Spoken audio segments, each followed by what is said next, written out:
में मेरे साथ मेरी सहयोगी दिव्या जुड़ रही हैं। दिव्या हमें कुछ बड़ी अच्छी जानकारी देने जा रही हैं।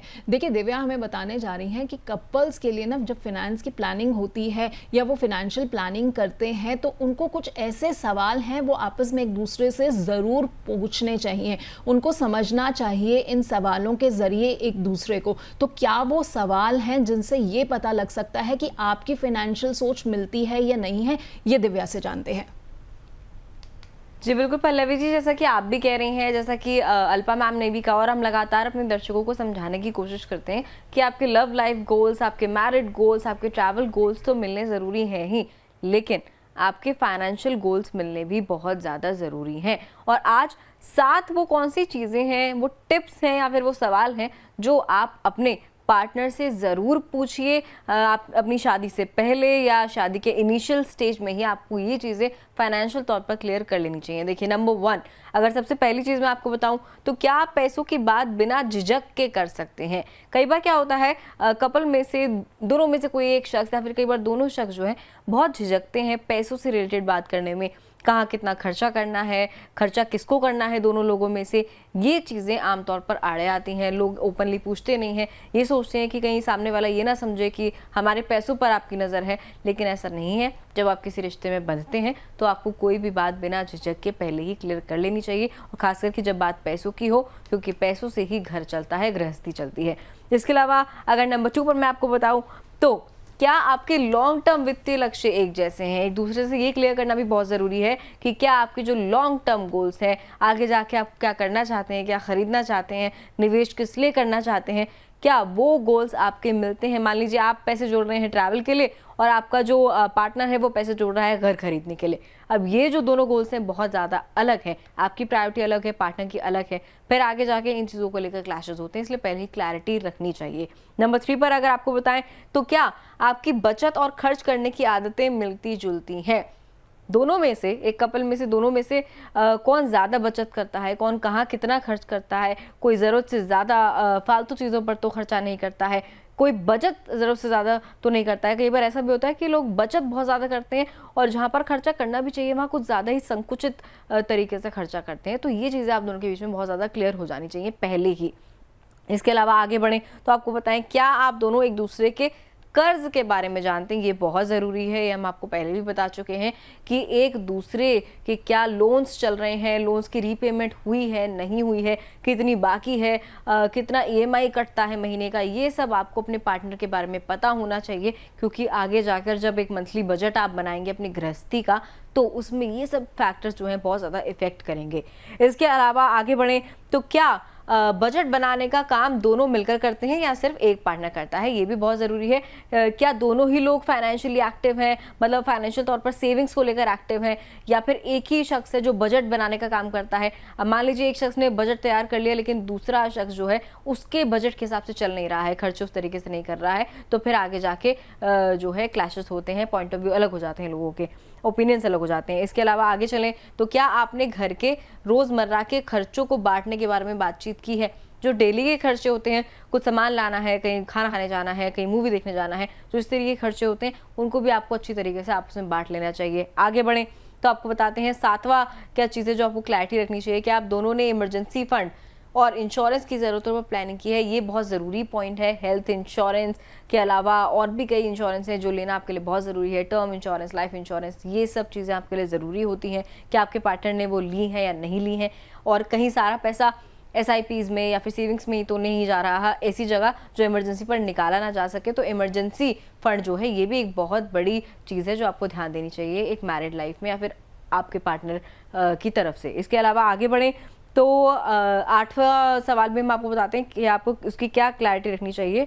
माफ़ कीजिएगा, ये 7 ही पॉइंट थे जो हम आपको बताने वाले थे। ये सब जो चीज़ें हैं ये आपको ध्यान रखनी है जब भी आप शादी के बंधन में बनने जा रहे हैं या फिर अपने पार्टनर के साथ एक साथ रहने की प्लानिंग कर रहे हैं, क्योंकि जब आप आगे अपनी गृहस्थी चलाएंगे तो ये चीज़ें जो हैं आगे जाके बहुत ज़्यादा एक मैरिड लाइफ में इफ़ेक्ट करती हैं।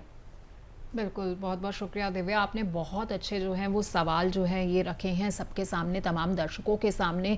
आपकी अगर शादी होने वाली है, लव मैरिज है, तो आई एम श्योर कि आप लोग जो हैं वो आपस में बैठकर इस बारे में चर्चा करते होंगे। लेकिन अगर ये एक अरेंज मैरिज है तो आप शुरुआत ऐसे कर सकते हैं कि आप अपने बारे में पहले बताएँ कि आप अपने फिनेंसेस को कैसे मैनेज करते हैं। जब आप अपने बारे में बताएँगे तो सामने वाले की बात जो है वो सुनना आपके लिए आसान हो जाएगा, सामने वाला भी आपसे धीरे-धीरे खुलने लग जाएगा। और फिर ये जो फासले होते हैं ना कि फिनेंसेस को लेकर हमें पहले बात नहीं करनी है, करना कहीं ना कहीं एक मन में डर रहता है कि पता नहीं ये क्यों मुझसे मेरे फिनेंसेस के बारे में जानना चाहता है या फिर जानना चाहती है, ये फासले ना मिटने लग जाते हैं। खैर वापस मैं अल्पा जी के पास चलती हूँ।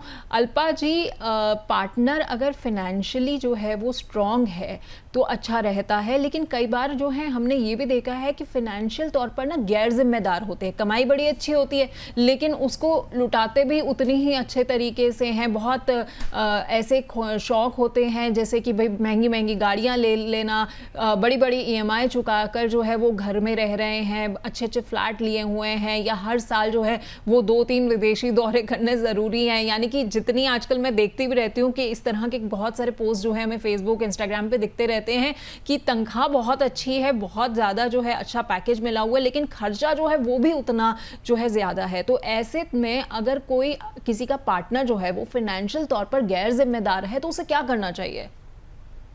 ये बहुत ही बड़ी दुविधा है, क्योंकि आज हम इतना लोगों में पीयर प्रेशर है, शो ऑफ है, और ये सोशल मीडिया में डालने का जो एक जुनून है, उसकी वजह से बहुत कंपैरिजन हो रही है। तो मैं यहाँ पे यही बताना चाहूंगी कि जो भी हमारे पार्टनर्स के साथ बात करके जब भी हम निवेश करते हैं या खर्चे करते हैं, दोनों को साथ में बैठ के एक डिसीजन लेना है। प्लानिंग के पूर्वक आपको खर्चे करने हैं और आपको इन्वेस्टमेंट्स भी करना है। यहाँ पे 2-3 चीजें बहुत इंपॉर्टेंट है। इनकम माइनस जो भी एक्सपेंडिचर है, बचा कुचा आपको निवेश नहीं करना है। इनकम माइनस आपका जो भी ड्रीम्स है, गोल्स है, उनके लिए जो आप निवेश कर रहे हो वो निवेश हो जाए, उसके बाद जो बचता है वो आप खर्चा करिए। दूसरा, आप जितना भी कमा रहे हैं दोनों मिलके, अगर आप 2 लोग कमाते हैं तो मेरी जिंदगी में तो मैंने यही किया कि मेरा पूरा जो सैलरी था, पैसा था, वो हमने हमेशा निवेश किया, और मेरे पति के जो सैलरी थी उनसे हमने घर चलाया। तो आज क्या हुआ ना कि बहुत ही पैसा इकट्ठा हो गया, पैसिव इनकम जनरेट हो गई, खर्चे भी हमने बहुत कंट्रोल में रखे थे, हम लोग डेट फ्री है। तो आप ये समझिए कि लंबे समय में अगर आप दोनों लोग कमा रहे हो तो बहुत ही अच्छा है। एक की इनकम से आप खर्चे करिए, एक की इनकम को निवेश करिए, ताकि हमारा जो भी इन्वेस्टमेंट्स है वो आगे जाके हमें बहुत काम में आए।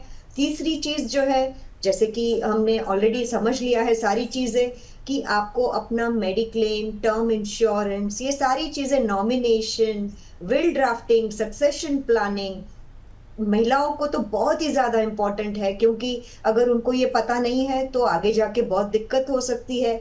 मैरिज सर्टिफिकेट्स से लेके आपका Aadhaar card, PAN card, passport, address change, surname change, voter ID, insurance policies के डॉक्यूमेंट्स, सारी चीजें बहुत इंपॉर्टेंट है, और ये शादी के बाद तो बहुत ध्यान से आपको करना है। और मैंने जैसे कि बताया कि एसआईपी बहुत अच्छी चीज है, power of compounding, long term investments, कितना खर्चा करना है, कितना स्पेंड करना है और कितना आपको निवेश करना है, ये सारा कैलकुलेशन जो है वो आपको किसी अच्छे एक्सपर्ट के साथ बैठ के या काउंसलर्स के साथ बैठ के समझ के करना है। प्लीज इंटरेस्ट ले लीजिए। बहुत बार महिलाएं जो है ना, वो उनको इंटरेस्ट भी नहीं होता है कि ये सारी चीजों में, उनको लगता है ये मेरे पति देव का ही काम है, वो ही करेंगे। प्लीज ऐसा मत करिए, कोई लेजी एटीट्यूड मत रखिए। आपको बहुत समझदारी से इसमें आगे बढ़ना है और टाइम देना है, प्रायोरिटी देनी है। जैसे हम हमारे हेल्थ को प्रायोरिटी देते हैं, वैसे आपको अपने वेल्थ को भी प्रायोरिटी देनी है। और लास्ट में एक चीज मैं यहाँ पे बोलूंगी कि जितना हम पैसा कमाते हैं, जितना हम खर्च करते हैं, जितना हम बढ़ाने की कोशिश करते हैं, ग्रो करने की कोशिश करते हैं, वैसे ही इंपॉर्टेंट उसको डिस्ट्रीब्यूट करना भी जरूरी है। और सबसे ज्यादा इंपॉर्टेंट है कि पैसे को हम कैसे बचाएं। आज हम कमा रहे हैं, आज हम बहुत पैसे हमें मिल रहे हैं, भगवान ना करे कल कुछ ऐसा हो गया कि हमारी नौकरी चली गई, हमारे धंधे में नुकसान हो गया, या हम जो ब्रेड अर्नर था उसको कुछ हो गया। तो पैसा कंजर्व करना ना, कंजर्वेशन ऑफ मनी, वो एक महिला जो है ना वो बहुत अच्छी तरह से समझती है। भगवान ने उसको ये बहुत अच्छी तरह से समझ बूझ दी है। मैं ये नहीं बोल रही हूँ कि मेन नहीं कर सकते हैं, लेकिन मेरे हिसाब से अगर महिला कंजर्वेशन में पैसे को बचाने के लिए भी अगर बहुत सारा ध्यान रख सकती है, तो ये पूरे फैमिली का, बच्चों का, नेक्स्ट जनरेशन का, सबका बहुत उद्धार होता है। तो जी। ये सारी चीजें ध्यान में रख के आपको आगे बढ़ना है। बिल्कुल। लास्ट की चीज बताऊंगी, सॉरी, बट ये एक बहुत अच्छी एक सीख है जो मैंने सीखी है और मैं आपको भी बताना चाहूंगी कि कभी हम पैसों के लिए प्लीज झगड़े मत करिएगा। कोई भी पति पत्नी पैसों के लिए झगड़े मत करिएगा। और क्या होता है ना, झगड़े करते हैं जब हम कुछ बोल देते हैं पैसों के लिए, तो वो जिंदगी भर दिमाग में रहता है और हमारी रिलेशनशिप बहुत खराब हो सकती है। पैसा जो बैंक में था वो पैसा उतना ही रहेगा, वो कम नहीं होने वाला है। तो हम्म। प्लीज झगड़े मत करिएगा। और दूसरा, मुझे ऐसा लगता है कि चाहे कुछ भी हो जाए ना, पैसों के लिए हमें हमारे रिलेशनशिप में दरार नहीं लानी चाहिए। बिल्कुल। काउंसलर से बात कर रही थी, आप बिलीव नहीं करोगे, 90% शादियां जो टूटती है, डिवोर्सेस जो होते हैं या अनबन जो होती है ना, वो दो चीजों से होती है आज के जमाने में। एक पैसों की वजह से, और दूसरा रिलेशनशिप, एक्सटर्नल मैरिज अफेयर्स हो या जो भी और कोई चीजें हो। तो प्लीज पैसों की वजह से शादियों में दरार आए या डिवोर्स हो, वो नहीं होना चाहिए। और इसीलिए ये प्रोग्राम जो आपने बनाया है वो बहुत अच्छा प्रोग्राम है।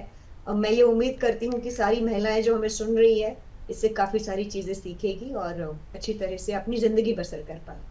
बिल्कुल, तो हमने इसीलिए जो है ये ख़ास शो आपके लिए बनाया है, तमाम महिला दर्शकों के लिए, ताकि आप ये समझ सकें कि फ़िनैंशियल प्लानिंग करना शादी से पहले भी बहुत ज़रूरी है, शादी के बाद भी बहुत ज़रूरी है। और अल्पा जी ने जैसा बताया कि निवेश से जुड़े हुए जितने भी फैसले होते हैं उसमें भी आपको भी, तमाम महिलाओं को जो है बढ़ चढ़ कर हिस्सा लेना चाहिए। देखिए, आज की महिलाएँ जो हैं वो घर इतने अच्छे से संभालती हैं, बाहर नौकरी करने जाती हैं, घर का पूरा बजट जो है वो मैनेज करती हैं।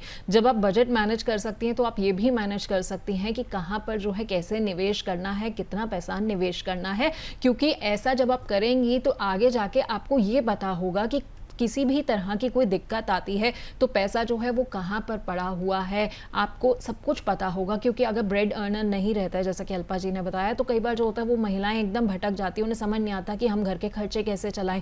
तो जब आप तमाम फैसलों में शामिल होंगी, आपको तमाम चीज़ों की जानकारी होगी कि कौन से बैंक अकाउंट में कितना पैसा है, SIP जो है वो कितनी जा रही है, इस तरीके की चीज़ें, या इंश्योरेंस से जुड़े हुए, टर्म इंश्योरेंस से जुड़ी हुई चीज़ें अगर आपको पता है, तो आपको पता होगा कि पैसा जो है वो मुझे बाद में किसी भी तरह की मुश्किल में कैसे मिल सकता है।